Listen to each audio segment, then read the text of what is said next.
My name is Cyndee Platko. I'm currently certified as a USAT Level 1 coach, hoping to get my Level 2 certification by the end of this year.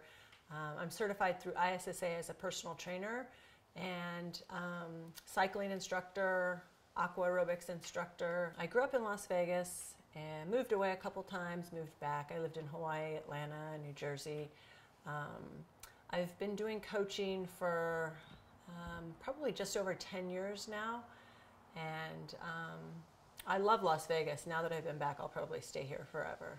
My business is Train with Cyndee, and I train all levels of triathletes, from the person getting into the sprint distance all the way up to the Ironman. I train ultra runners, 50-miler, 100-miler, and I do personal training, strength training for non-triathletes, non-endurance athletes. I have all ages of athletes that I do personal training with. I do online coaching, and I have clients that live in Las Vegas that are remote in other areas of the country. I also do personal training at Las Vegas Athletic Club, one-on-one, and I do group training. I do swim coaching at the club as well, and I'm soon to be getting into massage therapy. At any one time, I will do personal training for 4 to 6 clients at a time. I have a total of about 40 athletes and non-athletes. Some people are just looking to lose weight and gain strength, stay fit. Some people are looking to train for Ironman. So my group swims range anywhere from 2 to 8 people at a time as well. I got started in endurance training when I lived in Hawaii. I started running, and I did the Maui Marathon as one of my first big events, and I just loved running.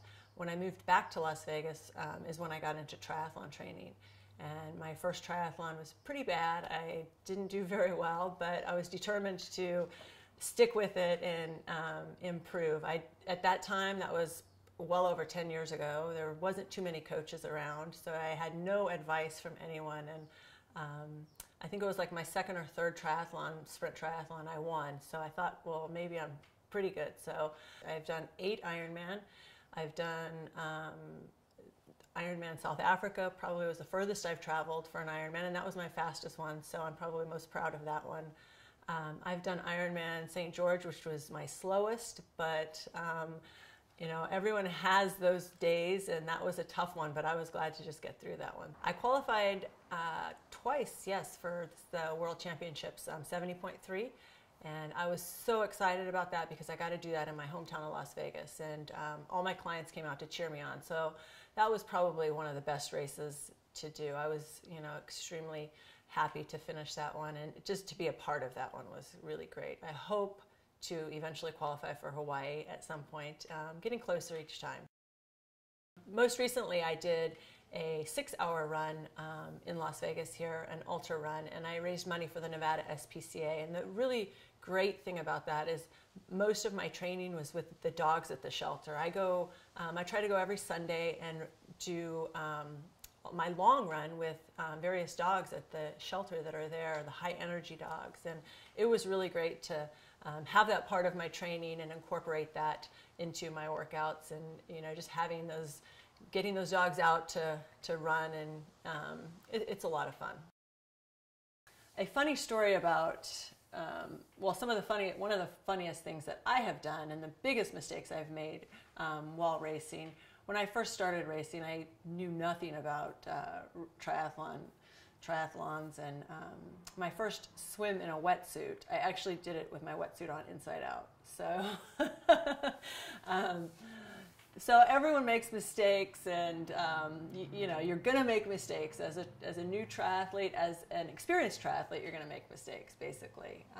Some of the funnier things I've seen people do is run out of transition with their bike helmet still on. That's pretty funny, but you will definitely always come across some crazy things when you go to watch a triathlon. Probably the scariest thing that has happened to me while racing was during Ironman St. George, when I was almost to the end of the swim. The water was extremely, extremely cold, and I got calf cramps, and I typically don't cramp in a race, so I was pretty much swimming with my upper body. Didn't think I was going to make the last 200 meters to shore, and I was actually carried out of the water. I thought my race was over. I wasn't going to finish. I regrouped myself after 15 minutes of shivering and changing, and I did finish. Again, it was my slowest Ironman, but the fact that I finished after my near-death experience was pretty incredible to myself. So I was glad I crossed the finish line. In the first triathlon I did, I swam the whole triathlon. It was an Olympic distance without my goggles because I had never been in the open water. And that's the biggest thing that people do, is they don't get out in the open water enough before a race. So, you know, and my goggles didn't work. They were filling up with water. So I pretty much did the whole swim without my goggles. So everyone experiences stuff like that. You get through it. Every race you do, you learn. Even after doing as many races as I've done, I learned something from every race. The furthest distance I've ran is the 50-miler. I ran in San Francisco. It was extremely hilly, but it took me a lot longer than I expected. It was a lot hillier than I expected. Even yeah, it was a great race though. It was very beautiful, and I don't think I'll run longer than 50 miles. I think that's my limit. I'm not going to move up to the 100-mile. Those people are crazy. I know I'm crazy, but those people are really crazy.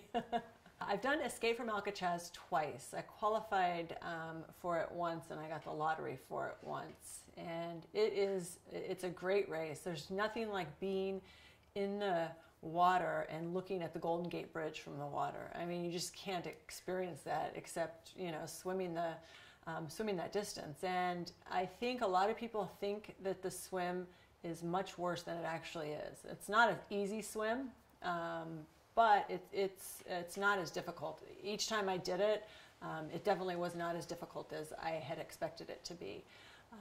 You know, then you have a very hilly, technical bike course. That to me was you know, far more challenging than I had expected. And then the run, I mean, part of the run is in sand, and you got the sand steps. So people fear the swim, but the entire race is unique and challenging. So I will tell you one thing about the second Ironman that I have seen as a pattern with clients and myself. And I have a client right now training for her second Ironman, and she had a really great first Ironman. And I said to her, don't get too confident, because you know you can do better, and now you might miss this swim because you know you can finish an Ironman, but don't get too confident, because a lot of people, their second Ironman is actually slower than their first Ironman. And the reason is not because they're, you know, in any worse or better shape, basically because they have gotten too confident. They get outside of their you know, where they should be mentally and physically. They miss a workout here in their training, they miss a workout here because they know they can finish. So the one thing that I can say, if you're going into your second Ironman, is just stay humble, and it's still an Ironman. Getting over your ego during the race is challenging, but you know, I remember at South Africa, I knew I could go faster on the bike. But I just kept in my, you know, zone 2, and I just did not want to, you know, push harder, because knowing that if I do, I'm going to have a lousy run, and I didn't, and I had a really great run. You know, I had my best run time. So I guess overcoming ego is just, you know, knowing the what you need to do, and sometimes ego gets the best of you, though. And you know, you suffer, you learn. Sometimes the times, you know, that ego gets to you, and you know, that's obviously you learn from that race. But the time that you stay in your zone and you stay where you're supposed to be, you learn from that too, because then you're like, wow, that's what I need to do the next race. But you know, everyone has those bad races where they just, you know, think they can do better, and they go outside of where they're supposed to be for that particular time, and you learn from that. You know, those races that you have like that, like the one I had at South Africa where I had a great race, and those races you come out of, and then you think, well, okay, what is that line? How much more could I have pushed on the bike to still have had that run? Could I have, gone maybe 10 minutes faster on the bike and still had a great run. There's really, so each race, good or bad, you learn from, and you put that, what you've learned, towards your next race.